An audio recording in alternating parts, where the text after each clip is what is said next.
29 juillet 2014. Pardon. Mon nom est Bruno Lalonde. Alors, Julien Passage de Denis de Rougemont, La part du diable, nouvelle version, publiée chez Brentanos en 1944.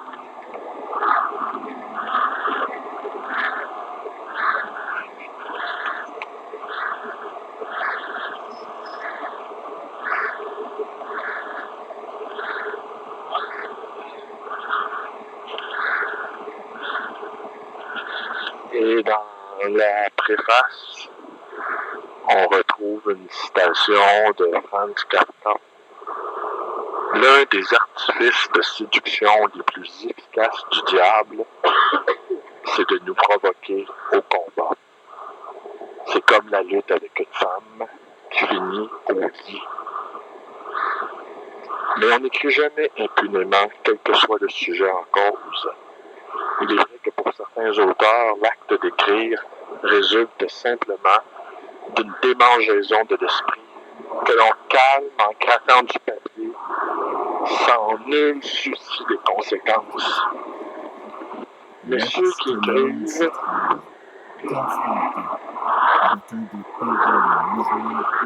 écrivent pour mieux savoir endossent toujours un certain risque. Nulle vérité n'est bonne à dire, dans ce sens que chaque vérité comporte une part d'accusation pour notre vie, et tend à déranger cet équilibre de pieux mensonges tacitement admis, sans lesquels l'existence deviendrait impossible. L'eau, remarquait un humoriste, est ce liquide si impur qu'une seule goutte en suffit pour troubler une absinthe. Ainsi, chaque goutte de vérité trouble la vie. Mais c'est de quoi l'on peut faire son ivresse. Je n'aime n'écrire que des livres dangereux. Et moi aussi, je n'aime que lire des livres dangereux. Mais les livres dangereux ne sont pas si nombreux. Je regarde les gens autour de moi, ils ont tous un appareil différent du mien, cependant. Un, il regarde une vidéo. Il n'a pas d'écouteurs. Celui en face de moi, lui, il a des écouteurs.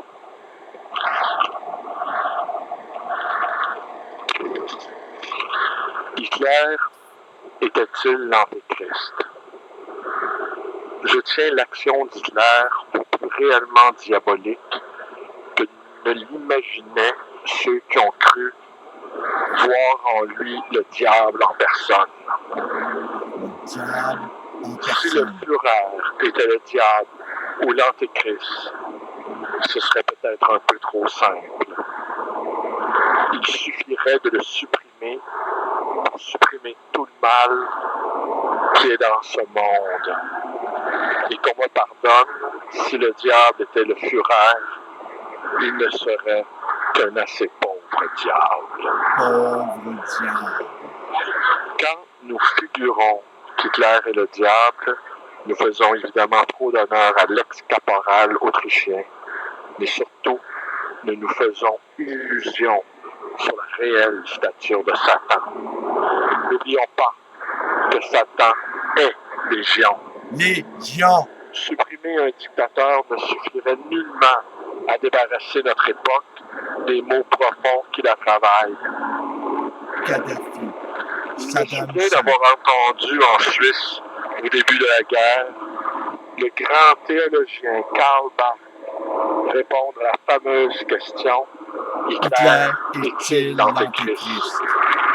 Voici ce qu'il disait en substance, et pour autant que ma mémoire ne le trahit pas, cet homme qu'il est inutile de nommer, et dont la censure d'ailleurs m'a fait oublier le nom, ce n'est certainement pas l'Antéchrist, car il n'a pas de pouvoir sur notre salut éternel. Le véritable Antéchrist ne se révélera qu'à la fin des temps comme notre accusateur impitoyable. Et alors, nous n'aurons plus d'autres intercesseurs auprès de Dieu que Christ Christ lui-même. lui-même. Mais l'homme auquel vous pensez n'est qu'encore qu'un petit monsieur, Un un premier avant-coureur de l'Antéchrist. l'Antéchrist. Et la lutte qu'il mène contre les églises et le monde chrétien n'est qu'un premier avertissement à nous. Pour nous armer pour le combat final, pour le jugement dernier. À nous armer pour le combat final, pour le jugement dernier. À nous armer Et pour qu'un le premier combat final, avertissement pour à le nous, jugement nous dernier. armer pour le combat final, pour le jugement dernier. Réponse dont je ne sais s'il faut admirer davantage la sévérité ou la dévastatante modération.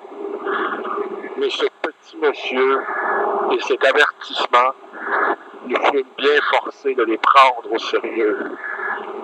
Pour n'être pas le diable en personne, Diable, on peut être tout de même passablement diabolique. Et je vois peu d'aspects dans l'action du Führer qui ne porte en évidence l'insigne satanique.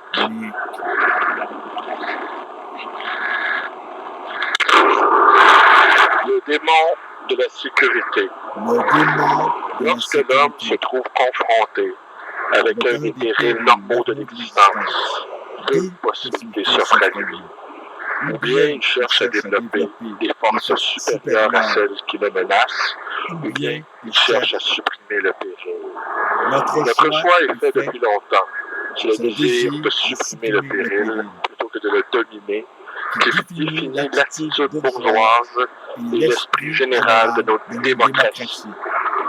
À les prendre dans leur ensemble et leur intention générale, les progrès que nous célébrons se résument dans le mot stériliser.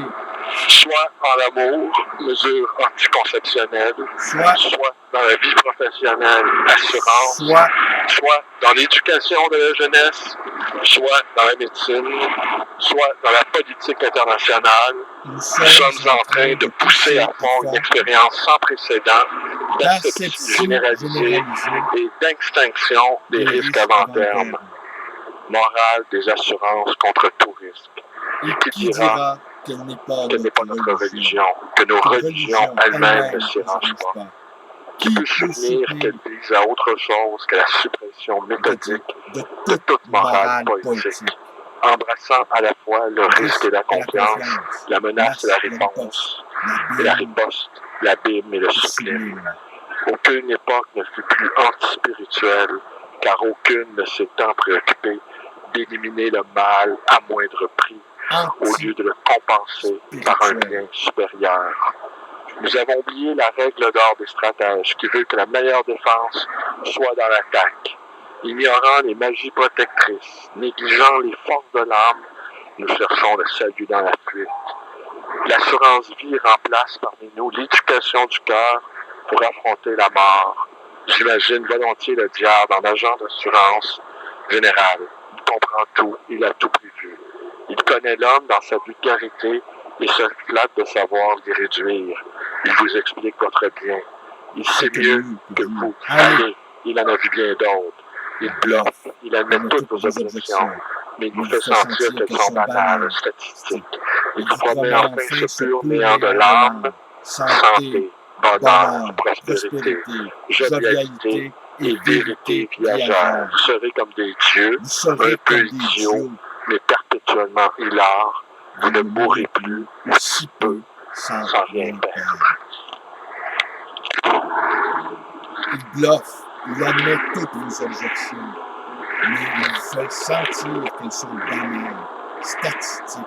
Il vous promet enfin ce pur néant de l'âme, santé, bonheur, prospérité, jovialité et vérité viagère. Vous serez comme des dieux, un peu idiots, mais Je sors de l'autobus vous ne mourrez pas. J'ai lu en toute tranquillité ce passage de Denis Rougemont, ce livre consacré au diable. Personne ne m'écoutait, personne ne me regardait. Chacun affairé à ses petits engins. Personne ne s'étonne de rien jamais maintenant. À un moment donné, un jeune homme a jeté un regard un peu étonné en lisant sur la couverture le livre, le titre du livre. Là, je me dirige vers le métro Guy Concordia et je me prépare à prendre la station Guy Concordia qui va me conduire à la station Baudry, dans le quartier où j'habite. Peu de gens aux terrasses. Les gens sont pressés de rentrer chez eux. Une autre journée d'esclaves qui se termine. Je réfléchis au rabais que le métro propose.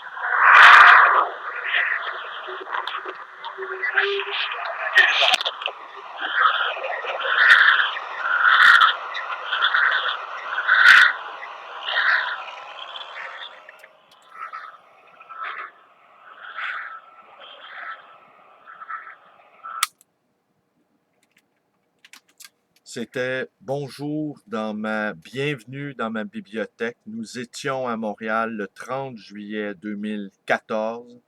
Mon nom est Bruno Lalonde. Alors, je vous ai lu ceci. La part du diable, nouvelle version de Denis de Rougemont. Vous pouvez vous abonner à ma chaîne, cette chaîne qui nous enchaîne. Vous pouvez aller visiter ma page Facebook. Vous pouvez me rendre visite à ma librairie d'occasion et d'anciens. Le livre voyageur dans le quartier Côte-des-Neiges et vous pouvez également me téléphoner dans le 514-736-0999. Merci et bonne journée à tous.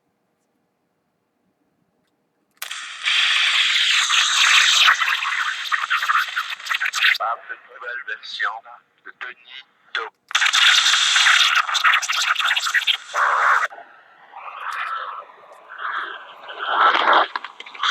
C'était bienvenue dans ma bibliothèque. Nous étions à Montréal le 30 juillet 2014. Mon nom est Bruno Lalonde. Alors, je vous ai lu ceci. La part du diable, nouvelle version de Denis de Rougemont. Vous pouvez vous abonner à ma chaîne, cette chaîne qui nous enchaîne. Vous pouvez aller visiter ma page Facebook. Vous pouvez me rendre visite à ma librairie d'occasion et d'anciens. Le livre voyageur dans le quartier Côte-des-Neiges. Et vous pouvez également me téléphoner dans le 514-736-0999. Merci et bonne journée.